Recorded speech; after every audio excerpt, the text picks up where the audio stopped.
Sekarang kita akan kembali lagi diperlihatkan dengan berita kematian Xiao Yan yang pada saat ini telah menyebar. Semua orang dari alam dewa kuno pada saat ini berkumpul di sebuah aula dan segera berbicara kepada Yang Mulia Ratu. Qiyun berlutut di aula utama diikuti dengan 3 dewa Liuer dan Rancang serta Ye Feiyu. Mereka semua pada saat ini memohon kepada Yang Mulia Ratu untuk segera mengirimkan pasukan.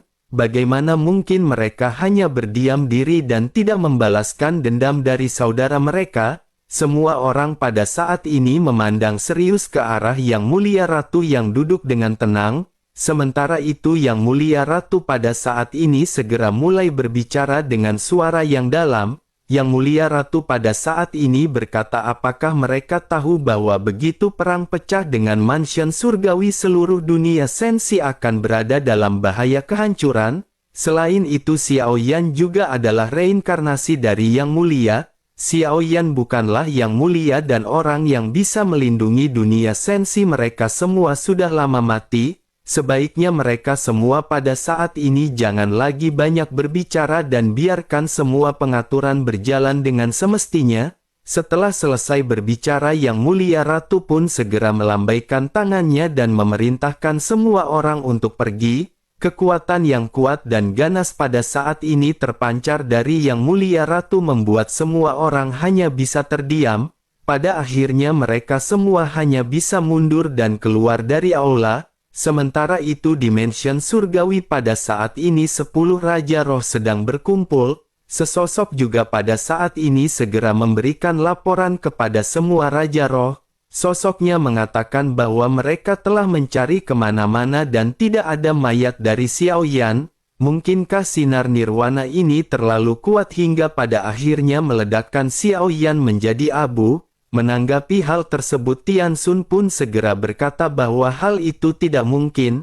Tidak mungkin bagi Xiao Yan untuk hancur menjadi abu dan tanpa meninggalkan jejak apapun. Selain itu dirinya ingin tahu apakah kelima bahtera juga ikut hancur. Mendengar hal tersebut salah sesosok segera berkata bahwa setelah mereka menghabisinya di alam dewa kuno 5 bahtera ini tersapu. Semuanya benar-benar telah dihancurkan dengan sinar nirwana yang sangat kuat. Tian Xun pada saat ini sedikit mengerutkan keningnya dan benar-benar tidak yakin apakah Xiao Yan sudah mati atau masih hidup. Bersamaan dengan Tian Xun yang pada saat ini merenung, tiba-tiba sosoknya melihat seberkas cahaya yang datang. Cahaya ini mengambang di depannya sebelum akhirnya Tian Xun segera mengambil cahaya tersebut. Ada batu giok yang tergelincir yang berisikan informasi yang seketika mengalir ke dalam benak dari Tian Xun. Tian Xun pun seketika bergumam bahwa alam dewa kuno sudah mengadakan pemakaman. Kartu kehidupan Xiao Yan juga telah rusak dan hal ini memastikan bahwa reinkarnasi Yang Mulia telah mati. Raja roh lainnya pada saat ini tidak dapat mempercaya informasi yang baru saja dikatakan oleh Tian Xun. Tetapi berita dari slip batu giok itu tentu saja tidak akan salah. Tian Xun juga sesungguhnya merasakan adanya sesuatu yang aneh dan pada saat ini segera kembali mengeluarkan perintah. Sosoknya berkata agar mereka pada saat ini memperhatikan alam dewa kuno setiap saat. Dirinya yakin pasti ada sesuatu hal yang mencurigakan dalam permasalahan ini. 10 Raja Roh pada saat ini sedikit mengerutkan kening tetapi masih tetap mengangguk mendengar apa yang dikatakan oleh Tian Xun. Sementara itu di sisi lain di sebuah kehampaan sosok Xiao Yan pada saat ini terlihat mengambang. Xiao Yan pada saat ini berada di ruang gelap yang tidak terbatas. Xiao Yan tidak hanya bisa merasakan tubuhnya seolah-olah terkoyak dengan darah yang terkuras. Xiao Yan pada saat ini benar-benar merasa sangat tidak nyaman dengan perjalanan ini. Kegelapan tidak berujung di sekitar benar-benar membuat Xiao Yan merasakan rasa frustasi. Tidak diketahui berapa lama waktu berlalu tetapi pada saat ini tiba-tiba terdengar suara teriakan di sekitar Xiao Yan. Xiao Yan merasakan suatu yang tidak beres karena seharusnya hanya ada suara Xiao Yan di sini. Terlebih lagi suara ini juga suara yang identik dan persis sama dengan suara Xiao Yan. Xiao Yan pada akhirnya tiba-tiba menoleh dan melihat sesosok tubuh yang berada di samping Xiao Yan yang menatap ke arah Xiao Yan. Setelah terdiam sejenak, kedua sosok ini pada akhirnya segera berkata serempak ketika bertanya siapakah sosok tersebut. Baik Xiao Yan dan sosok tersebut pada saat ini terdiam untuk beberapa saat. Keduanya mengerutkan kening sebelum akhirnya berkata dengan serempak, dari alam manakah dirinya berasal? Keduanya pada saat ini kembali terdiam dengan ekspresi yang tampak sama. Xiao Yan pada saat ini menyadari sepertinya Xiao Yan seolah-olah sedang terjebak di dalam sebuah cermin. Xiao Yan juga bisa merasakan bahwa aura dari sosok ini benar-benar persis sama dengan milik Xiao Yan. Bersamaan dengan Xiao Yan yang masih berpikir, Xiao Yan merasakan tubuhnya tiba-tiba tenggelam. Lingkungan di sekitar Xiao Yan yang gelap pada saat ini seketika menampilkan setitik cahaya. Ada juga kekuatan yang kuat yang pada saat ini menghisap Xiao Yan. Xiao Yan menyadari bahwa ini adalah cahaya bintang, tetapi Xiao Yan tidak bisa mengendalikan kecepatannya. Xiao Yan pada akhirnya terhisap dan melesat dengan sangat cepat di kehampaan. Xiao Yan pada saat ini hanya bisa mengerutkan kening ketika menyadari bahwa Xiao Yan pada saat ini melesat ke suatu bintang. Xiao Yan tampak seperti meteorit yang pada akhirnya segera menghantam sebuah bintang. Ledakan keras pada saat ini seketika terjadi membuat sosok-sosok yang berada di sekitar benar-benar terkejut. Seluruh planet pada saat ini bergetar hebat membuat semua orang menoleh ke arah sumber ledakan. Banyak di antara mereka yang bertanya-tanya apa yang pada saat ini sedang terjadi. Mungkinkah ada fenomena aneh di langit dan bumi dari bintang ini? Tampaknya itu pasti merupakan penampakan dari benda surgawi yang sangat langka. Pada akhirnya sosok-sosok ini seketika memutuskan untuk mendekati arah sumber ledakan. Bintang yang dihantam oleh Xiao Yan ini adalah bintang yang hampir seluruhnya tertutup es. Bintang ini tidaklah besar dan hanya sedikit orang yang berada di sekitar. Namun setelah ledakan, ribuan sosok pada saat ini berkumpul di udara dalam waktu singkat. Perbincangan juga pada saat ini terjadi di sekitar ketika mereka menatap ke arah lubang yang dalam yang dipenuhi dengan kepulan asap. Salah seorang di antara mereka bertanya apakah benda yang bisa membuat lubang sebesar ini. Mungkinkah ada harta karun surgawi yang luar biasa yang baru saja terjatuh dari langit? Salah seorang lainnya pada saat ini mengerutkan kening dan sosoknya berkata bahwa mereka akan tahu jika mereka memeriksanya. Sementara itu di kedalaman lubang, sosok Xiao Yan pada akhirnya perlahan berdiri. Xiao Yan terlihat compang camping dengan baju yang gosong dan Xiao Yan menyadari keberadaan banyak sosok. Xiao Yan pada saat ini segera bergumam bahwa Xiao Yan benar-benar terlihat memalukan. Xiao Yan awalnya berpikir ketika datang ke sini Xiao Yan akan seperti dewa yang turun ke bumi. Namun Xiao Yan benar-benar terlihat seperti gembel dan Xiao Yan pada saat ini harus mengganti baju. Xiao Yan pada akhirnya melesat pergi dengan sembunyi-sembunyi sebelum diketahui oleh banyak sosok. Xiao Yan mencari tempat dan mengenakan pakaian bersih serta merapikan penampilannya. Sesaat kemudian Xiao Yan pada akhirnya segera kembali melesat pergi menuju ke tempat Xiao Yan terjatuh. Begitu Xiao Yan sampai, pada saat ini ada suara pertarungan sengit terdengar dari kejauhan. Dua kelompok pada saat ini tampak sedang bertempur memperebutkan sesuatu. Ada banyak sosok yang pada saat ini menonton pertempuran dan Xiao Yan segera bergabung di tengah-tengah mereka. Xiao Yan pada saat ini menatap ke arah pertempuran dan Xiao Yan bertanya kepada salah seorang di antara mereka. Xiao Yan berpura-pura mengerutkan kening seolah-olah Xiao Yan tidak tahu apa yang terjadi dan bertanya apa yang pada saat ini sedang diperebutkan. Mata pria itu seketika berputar menatap ke arah Xiao Yan tetapi sosoknya tidak menjawab. Xiao Yan pada saat ini mengeluarkan sebuah cincin berisi 10.000 pil origin Qi dan menyerahkannya ke arah si pria. Xiao Yan lanjut bertanya bisakah si pria pada saat ini memberikan informasi kepada Xiao Yan. Si pria pada saat ini menatap aneh ke arah Xiao Yan tetapi tetap menerima cincin dari tangan Xiao Yan. Xiao Yan pun lanjut mengajak si pria untuk mundur dan berbincang-bincang mendapatkan informasi. Setelah merasa aman, Xiao Yan pada akhirnya segera berkata bahwa dirinya ingin bertanya mengenai seseorang. Si pria pada saat ini tidak menjawab perkataan Xiao Yan dan malah balik bertanya kepada Xiao Yan. Sosoknya bertanya dari alam manakah Xiao Yan berasal dan mengapa Xiao Yan diasingkan.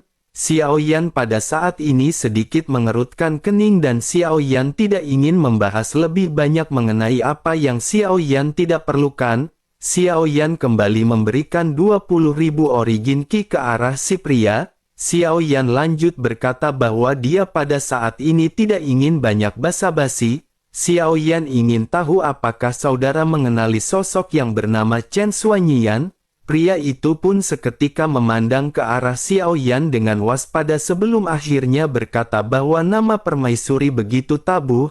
Beraninya dirinya memanggil permaisuri dengan hanya namanya. Xiao Yan mengerut kening sambil menggumamkan kata permaisuri. Xiao Yan tidak menyangka bahwa orang ini benar-benar ada dan statusnya terdengar cukup tinggi.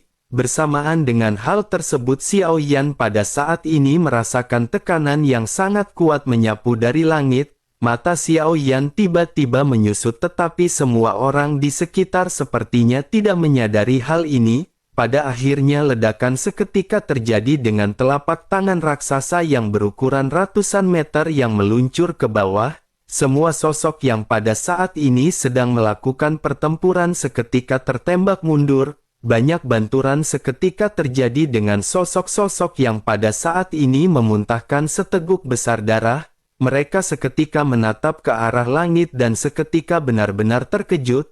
Mereka berteriak bahwa pemburu dewa telah datang dan mereka semua harus pergi. Xiao Yan pada saat ini menatap ke arah sesosok yang terlihat tinggi yang menjulang di langit. Sosoknya menginjak binatang terbang dan mendarat perlahan. Mata sosok tersebut menyapu sekitar sebelum akhirnya tertuju kepada Xiao Yan. Pada saat ini tubuh pria yang berdiri di samping Xiao Yan seketika membeku. Sosoknya tidak mampu bergerak di bawah tekanan yang begitu kuat. Mata si pria pun seketika menyusut ketika meminta tolong kepada pemburu dewa untuk melepaskannya. Sementara itu sosok yang berdiri di atas binatang terbang besar memiliki mata yang sangat dingin. Sosoknya seketika membekukan jari-jarinya dan kabut hitam melonjak keluar dari tubuhnya. Kabut hitam ini langsung berubah menjadi beberapa ular piton kabut hitam raksasa. Ular ini tanpa banyak basa-basi segera meraung melesat menuju ke arah Xiao Yan.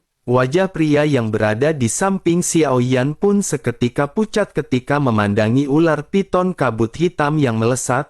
Sosoknya berpikir bahwa dirinya pasti akan segera mati, namun dirinya pada saat ini masih tidak tahu dan tidak mengerti mengapa pemburu dewa mengincarnya. Si pria pun seketika tersadar dan berpikir mungkinkah ini dikarenakan oleh pria di samping dirinya. Bersama dengan si pria yang pada saat ini masih berpikir, sosoknya menatap ke arah ular piton yang benar-benar telah mendekat. Namun tiba-tiba api mengerikan muncul di belakang si pria meledak ke arah si piton. Keduanya seketika bertabrakan dan ular piton kabut hitam ini langsung terlempar. Sosok Xiao Yan juga pada saat ini perlahan melayang ke udara sambil memegang pedang berat misterius. Xiao Yan pada akhirnya memandang ke arah si pria yang berada di atas binatang terbang. Xiao Yan segera bertanya, bukankah agak kasar mengambil tindakan tanpa memberikan alasan? Di sisi lain si pria pada saat ini masih memandang ke arah Xiao Yan dengan tatapan dingin. Sosoknya langsung bergumam bahwa ini adalah tahap awal Dogat Bintang 7. Dirinya berasal dari dunia sensi dan takdir permaisuri berasal dari dunia sensi. Makhluk hidup manapun yang berasal dari dunia sensi akan dibunuh tanpa ampun. Mendengar hal tersebut Xiao Yan pada saat ini benar-benar terkejut. Xiao Yan bertanya-tanya apa yang dimaksud oleh si pria. Mungkinkah Yang Mulia Ratu pada saat sebelumnya berbohong kepada Xiao Yan? Mungkinkah kenyataannya Chen Xuanyian dan Yang Mulia ini tidak memiliki hubungan sama sekali? Mengapa ada kebencian yang begitu kuat bahkan dunia sensi benar-benar tidak luput dari hal ini? Xiao Yan pada saat ini hanya bisa menggertakkan giginya dan berpikir mungkin Yang Mulia Ratu memiliki dendam dan ingin mencelakakan Xiao Yan. Namun meskipun begitu Xiao Yan pada saat ini masih harus memastikan mengenai hal ini. Xiao Yan pada akhirnya segera berkata bahwa Permaisuri dan Xiao Yan adalah teman lama. Bagaimana jika si pria pada saat ini mengajak Xiao Yan menemui Permaisuri? Si pria akan bisa membunuh Xiao Yan jika mereka telah bertemu dengan Permaisuri. Si pria pada saat ini mengabaikan Xiao Yan dan kembali berteriak dengan keras. Sosoknya menjelaskan bahwa Permaisuri berkata dirinya tidak ingin melihat siapapun dari dunia sensi, tetapi siapapun yang berasal dari dunia sensi harus dihabisi tanpa ampun. Mata Xiao Yan pada akhirnya menyipit dan Xiao Yan berpikir bahwa sepertinya negosiasi benar-benar tidak akan menghasilkan hasil terbaik. Xiao Yan tampaknya harus mengalahkan pria ini terlebih dahulu dan Xiao Yan hanya bisa menghela nafas. Xiao Yan pada akhirnya bergumam bahwa Xiao Yan ingin melihat sejauh mana guntur surgawi penghancur kehampaan bisa melakukan pertempuran hal ini. Begitu selesai berbicara Xiao Yan pada akhirnya melangkah maju dan sosok Xiao Yan seketika melesat. Xiao Yan menuju ke arah kabut hitam yang pada saat ini menderu. Si pria juga pada saat ini seketika merubah segel di tangannya. Si pria segera berteriak ketika mengeluarkan teknik tingkat penciptaan. Xiao Yan seketika terkejut mendengar teknik yang pada saat ini dikeluarkan oleh si pria. Xiao Yan mengira bahwa tanah tanpa pemilik ini pasti kekurangan sumber daya, namun Xiao Yan tidak menyangka orang kuat yang berada di tahap dogat bintang 8 yang datang secara acak ini langsung mengeluarkan teknik keterampilan tingkat penciptaan. Hal ini benar-benar melampaui ekspektasi Xiao Yan, tetapi Xiao Yan tidak gentar. Xiao Yan pun segera menaruh pedang berat misterius miliknya dan berkata bahwa untuk menghadapi si pria Xiao Yan tidak memerlukan keterampilan tingkat penciptaan. Begitu selesai berbicara Xiao Yan tiba-tiba mengencangkan tinjunya dan tinju Xiao Yan dipenuhi dengan fluktuasi yang sangat menakutkan. Tubuh Xiao Yan pada saat ini masih terus bergegas menuju ke arah kabut di langit. Sementara itu si pria pada saat ini segera membentuk kabut menjadi ribuan binatang yang seketika dilesatkan. Suara gemuruh yang kuat pada saat ini seketika menyebar ke segala arah.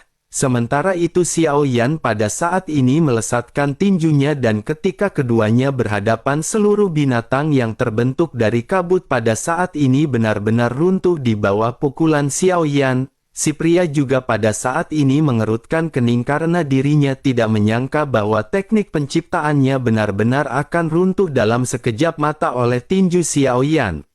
Sementara itu sosok Xiao Yan masih terus melesat dan Xiao Yan telah mendekat dalam sekejap mata. Xiao Yan melihat pria tersebut mengangkat lengannya dan di pergelangan tangannya cahaya biru berputar membentuk perisai. Pukulan Xiao Yan yang sangat keras pada akhirnya segera meledak menghantam perisai. Pria itu seketika mendengus dingin merasakan kekuatan pukulan yang dilesatkan oleh Xiao Yan.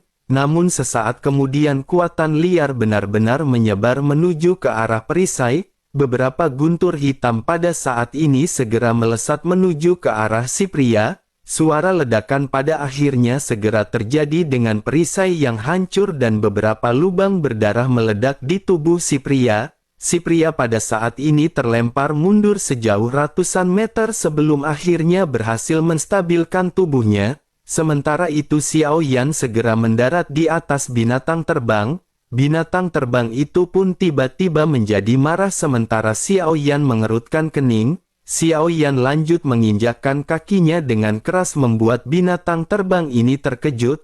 Sesaat kemudian binatang terbang pada akhirnya menjadi lebih tenang dan dirinya benar-benar manut terhadap Xiao Yan. Tentu saja yang benar-benar mengejutkan binatang terbang ini adalah kekuatan spiritual Xiao Yan yang kuat. Sementara itu di kejauhan si pria memandang ke arah Xiao Yan dengan mata menyipit. Dirinya tidak pernah menyangka bahwa kekuatan Xiao Yan ini akan bisa begitu menakutkan. Sosoknya menyeka darah di sudut mulutnya dan bergumam, bagaimana mungkin Dogat bintang 7 tahap awal memiliki kekuatan seperti ini. Setelah selesai berbicara, aura tahap awal Dogat bintang 8 tiba-tiba meledak dari tubuhnya. Origin Ki yang kuat juga pada saat ini melonjak ke langit di belakang tubuh si pria. Akumulasi Origin Ki si pria pada saat ini melebihi 100 juta.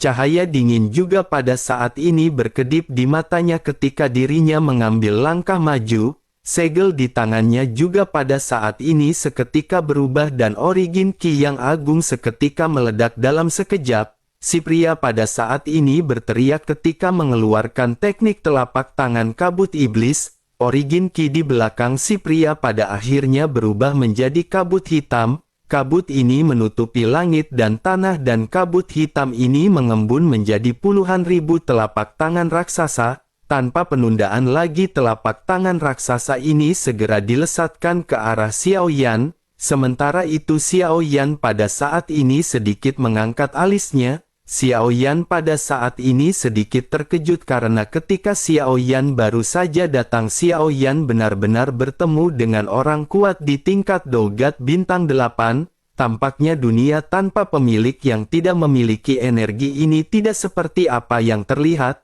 Si pria benar-benar memiliki Origin Ki yang agung dan dirinya benar-benar memiliki keterampilan bertarung yang kuat. Dengan begitu dapat dikatakan maka sumber energi di tempat ini benar-benar melimpah. Xiao Yan hanya bisa menghela nafas sebelum akhirnya Xiao Yan kembali fokus pada serangan si pria. Aura Xiao Yan pada saat ini meningkat dengan cepat dan Origin Ki di belakang Xiao Yan segera melebihi 100 juta. Xiao Yan menatap ke arah telapak tangan yang memiliki aura intimidasi yang sangat kuat.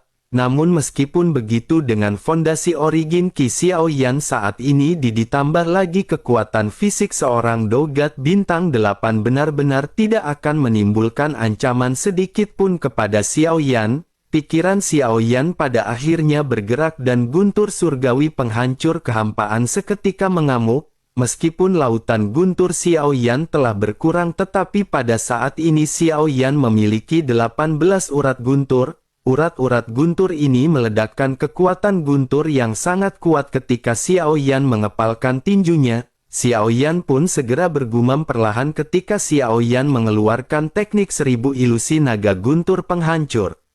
Sesaat setelah itu kekuatan penghancur melonjak keluar dari tubuh Xiao Yan dan mengembun dengan cepat. Guntur hitam seketika merobek celah di kehampaan dan membentuk seekor naga. Naga petir yang sangat besar yang terbentuk dari guntur ini seketika mengelilingi sosok Xiao Yan. Sisik naga di sekujur tubuhnya berubah menjadi warna emas hitam. Tubuh naga yang besar ini melayang melindungi Xiao Yan hingga pada akhirnya ledakan seketika terjadi.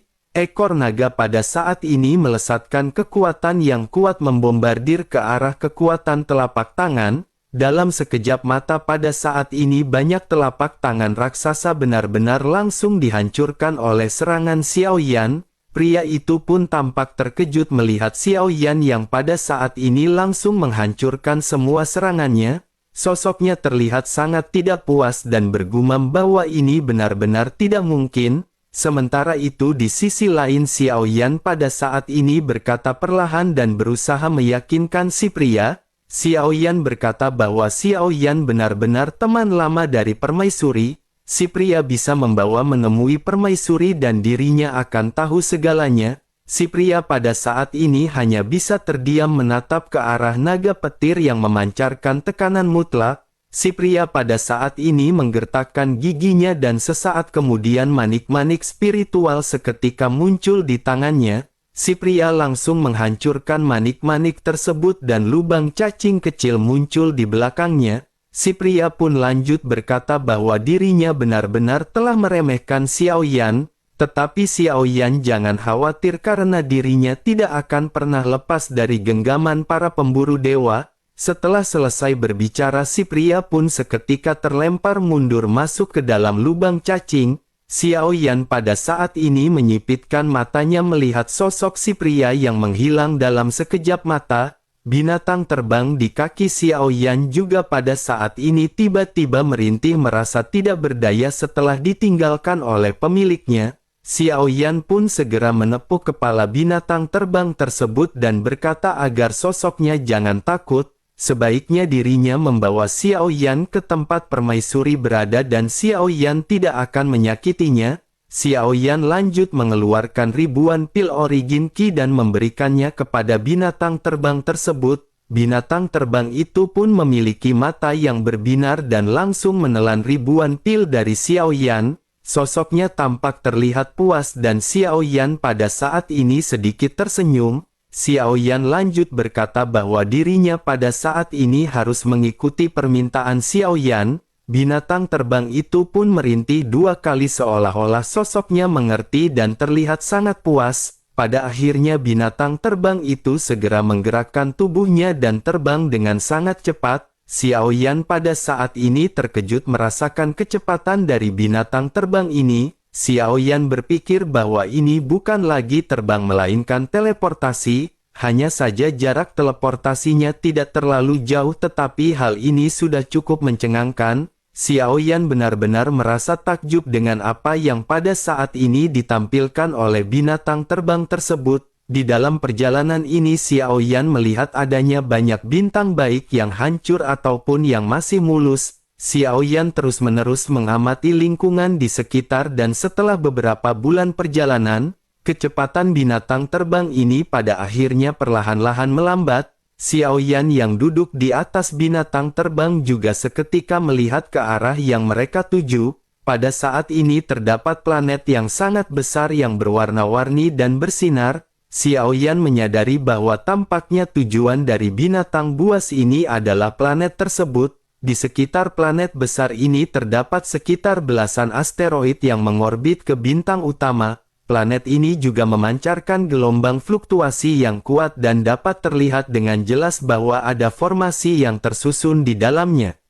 Pikiran Xiao Yan pun seketika bergerak dan cahaya di antara alis Xiao Yan berkedip. Goyan yang telah tersegel di menara pemurnian pada saat ini segera muncul di bahu Xiao Yan. Sosoknya pada saat ini tertawa bahagia dan berkata bahwa dirinya akhirnya keluar lagi. Bersamaan dengan hal tersebut binatang terbang juga pada saat ini berhenti di atas langit dari planet. Xiao Yan menyadari bahwa tugas dari binatang ini telah selesai. Xiao Yan pun lanjut menepuk binatang terbang tersebut dan mengeluarkan berapa ribu pil origin Qi. Binatang itu pun dengan senang segera melahap ribuan pil origin Qi yang diberikan oleh Xiao Yan. Xiao Yan pun lanjut mengucapkan terima kasih dan berkata karena misinya telah selesai maka dirinya bisa pergi. Binatang itu pun mengangguk dengan patuh sebelum akhirnya menghilang dari pandangan Xiao Yan dengan sangat cepat. Sementara itu Xiao Yan segera berbalik dan memandang ke arah planet besar yang seperti kristal. Planet ini diselimuti dengan lapisan kabut ungu membentuk penghalang untuk menutupi planet tersebut. Xiao Yan pada saat ini menyipitkan matanya menatap ke arah planet yang dipenuhi dengan cahaya yang berkedip-kedip. Xiao Yan tahu bahwa tempat yang tampak indah ini memiliki fluktuasi energi yang sangat kuat. Xiao Yan pada akhirnya bergumam bahwa Xiao Yan khawatir tidak akan mudah untuk memasuki planet ini jika tidak ada perintah dari Bude Yanti.